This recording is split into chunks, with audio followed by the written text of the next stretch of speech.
Hello, and welcome to BlueAirways. On this channel, I upload aviation related stuff. So if you like aviation, you should consider subscribing. Have you ever heard of the Concorde? Okay, that was a pretty dumb question.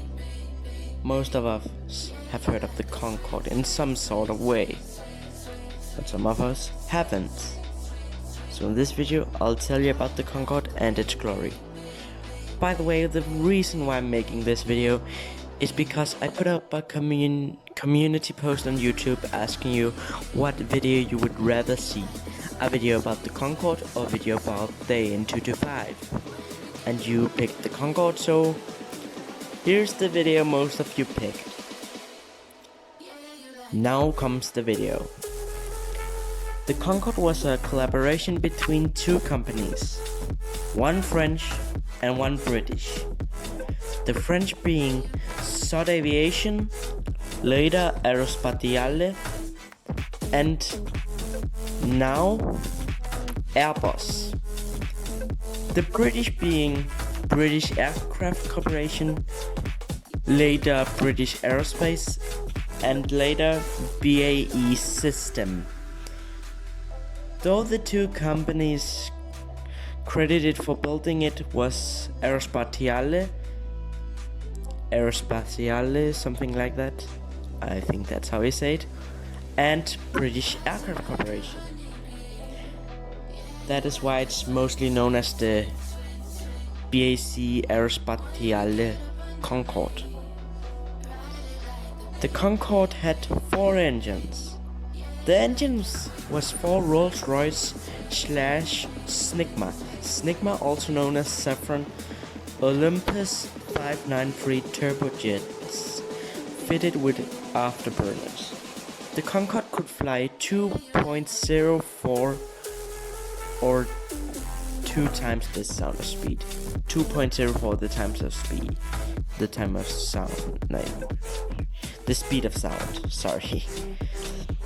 In kilometers an hour and knots, that is 2,167 kilometers an hour or 1,170 knots.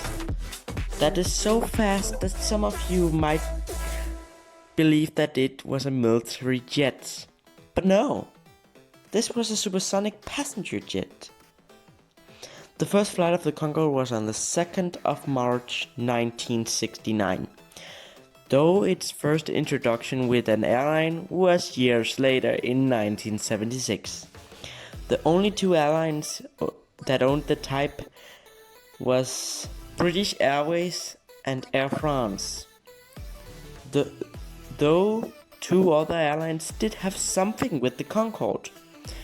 Those 2 being Braniff International Airways, who operated Concordes between Washington Dulles and Dallas-Fort Worth International Airport, utilizing its own flight crew under its own insurance and operator's license.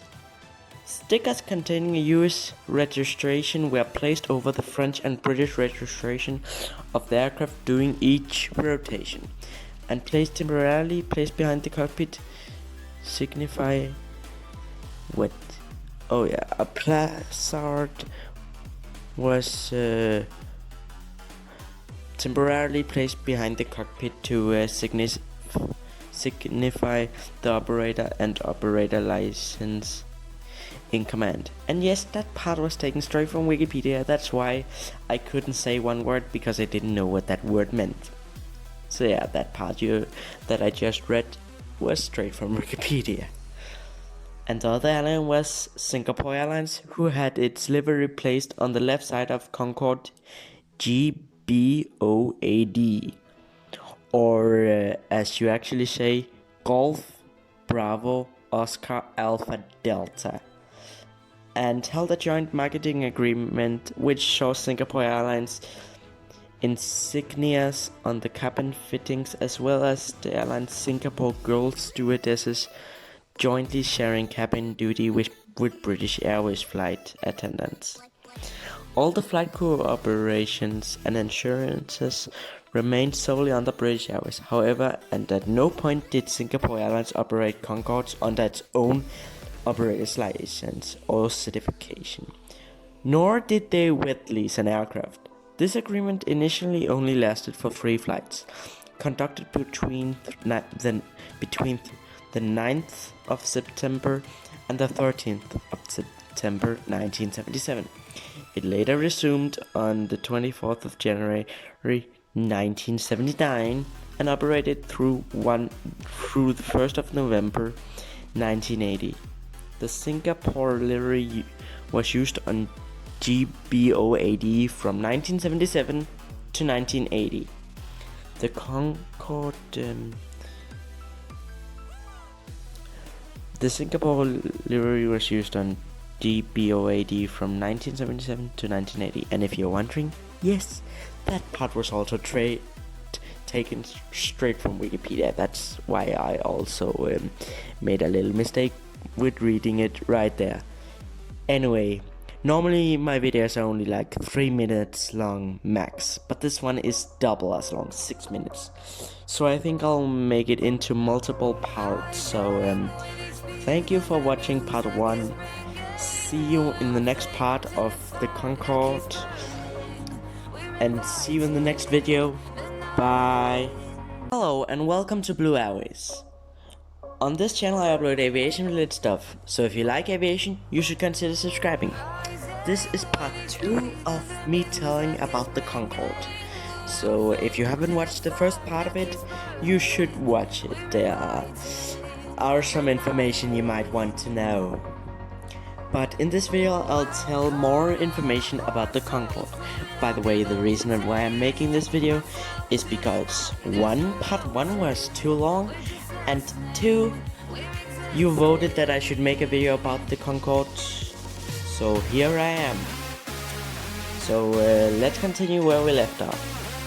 The Concorde was produced from 1965 to 1979 and only 20 were built. That is if you include 6 non-commercial planes. The Concorde was a narrow-body plane with only 4 seats in a row. That is not that much. That meant that it could only carry from 92 to 128 passengers. And now you just have to think that this plane used a lot of fuel. So yeah, that wasn't that many passengers. The plane needed 3 people minimum to fly. The 3 people needed were 2 pilots and 1 flight engineer. The Concorde was a plane with a tailless design. A tailless design aircraft is a plane with no horizontal stabilizers.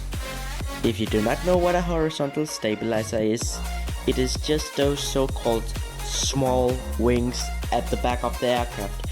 They're actually not small wings, they don't even generate lift, but that is what most people call them because they don't know what they do. What they do is that they're there to stabilize the aircraft. So anyway, that was a bit of fact about the horizontal stabilizer. Anyway, some planes though do not have a horizontal stabilizer at the back of the aircraft. Some planes have it at the front of the aircraft. This kind of design is called the canard wing. One of the planes that had this feature is the Tu-144, which is actually a copy of the Concorde. Though on the Tu-144 the canard wings can retract for less drag, as they were only needed at slow speed, because the Concorde wasn't very not the Concorde. The Tu-144 wasn't very stable at slow speed. The Concorde operated until the 26th of November 2003, having been flown for 34 years. The Concorde had a very successful career, flying a lot in those 34 years. Though the Concorde did not avoid incidents and accidents.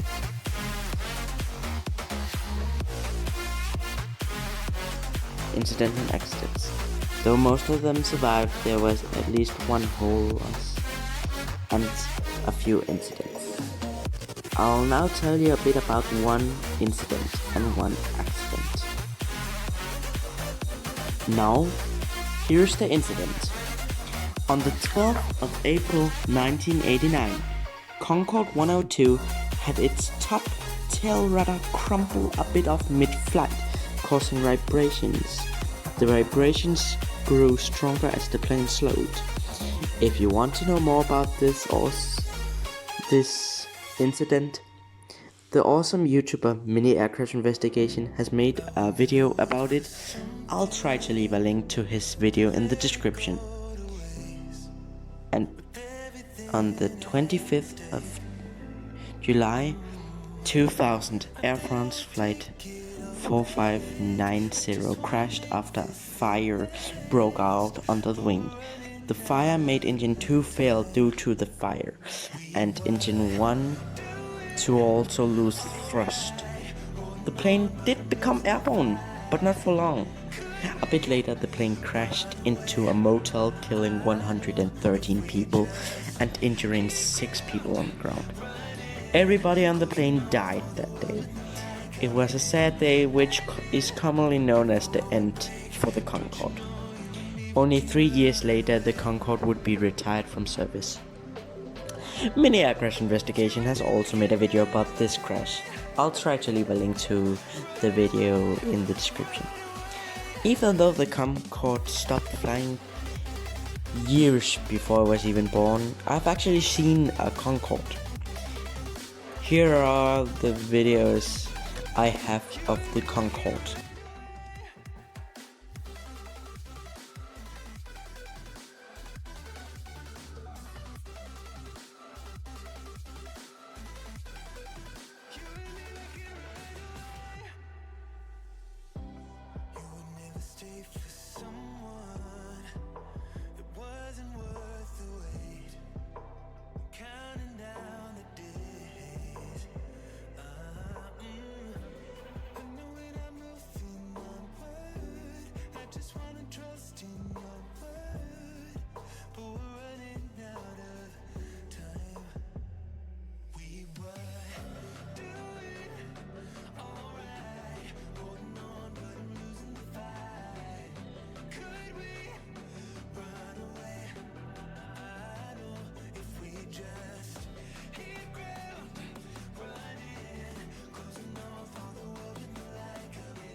Anyways, thank you for watching this video. If you liked the video, please like and subscribe, and see you in the next video. Bye.